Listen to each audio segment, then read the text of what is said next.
السلام علیکم. جیسا کہ آج کل ایک مسئلہ ہوا ہے گرمی کی وجہ سے، گرمی کا سر درد بہت زیادہ لوگوں کو رہ رہا ہے، آنکھوں میں پریشانی ہوتی ہے، آنکھیں سرخ ہو جاتی ہیں، نزلے، گرمی کی الرجی ہو رہی ہے، اور اس کے علاوہ دوسری بات یہ ہے کہ لوگوں کی نگاہ کمزور ہو رہی ہے، نظر کمزور ہو رہی ہے، دماغ میں کمزوری پیدا ہو رہی ہے. اس کے لیے ایک بہترین نسخہ ہے، اگر کوئی شخص استعمال کرے تو دماغ کی کمزوری بھی دور ہوتی ہے اور الرجی کا نزلہ بھی ختم ہو جاتا ہے. سائنس پرابلم کے لیے بھی بہت مفید ہے اور آنکھوں کی کمزوری کے لیے خاص طور پہ زیادہ مفید ہے. آج کل لوگ موبائل، لیپ ٹاپ وغیرہ زیادہ استعمال کرتے ہیں تو بینائی پر بڑا اثر ہوتا ہے. اگر اس نسخے کا اپنا معمول بنا لیں تو انشاءاللہ تعالی اس کا اثر، جو مضر اثرات ہیں لیپ ٹاپ کے، موبائل کی روشنی کے، وہ کم از کم ہو جائیں گے.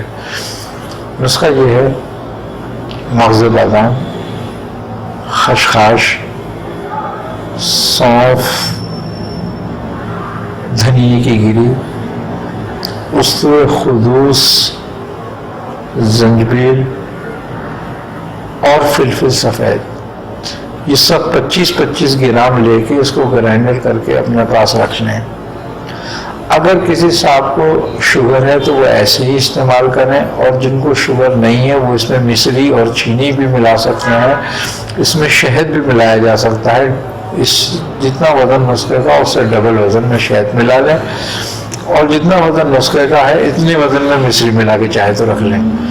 اور 1 ٹی اسپون صبح اور 1 ٹی اسپون شام کو اس کا استعمال کریں تو انشاءاللہ یہ جو کمزوری ہے، نگاہ کی کمزوری، سر درد، سائنس پرابلم، آدھے سر کا درد، یہ سب چیزوں کے لیے بہت مفید ہے. جن کی نظر کمزور ہو رہی ہے، قریب کی یا دور کی، ان کے لیے بہت بہترین نسخہ ہے. یہ وہ استعمال کریں، اس کا فائدہ اٹھائیں، انشاءاللہ تعالی بہت فائدہ ہوگا اس نسخے سے.